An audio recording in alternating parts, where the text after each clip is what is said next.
একদিন রহমত নামের একটি ছেলে জঙ্গলের মধ্যে দাঁড়িয়েছিল। সে আসলে এদিক ওদিক জঙ্গলের মধ্যে একটি ঔষধ খুঁজছিল। তখনই হঠাৎই একটি সে রাজাকে আসতে দেখে।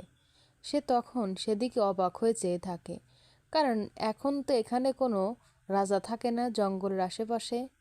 তখন রাজাটি বলল, কি হলো বালক, তুমি এরকমভাবে কাশছো কেন? তোমার কি হয়েছে? তোমার কি ঠান্ডা লেগেছে? তখন সেই ছোট্ট ছেলেটি বলল, হ্যাঁ রাজামশাই, আমার খুব ঠান্ডা লেগেছে। কিন্তু জঙ্গলের মাঝে আপনি এখানে কি করছেন? আর এখানে তো কোনো রাজার রাজ্যও নেই।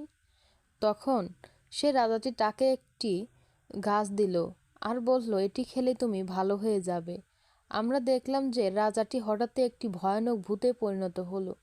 আসলে হয়তো এই রাজাটি ভূত হয়ে জঙ্গলের মধ্যে ছিল। তো বন্ধুরা, এরকম ভিডিও পেতে অবশ্যই একটি সাবস্ক্রাইব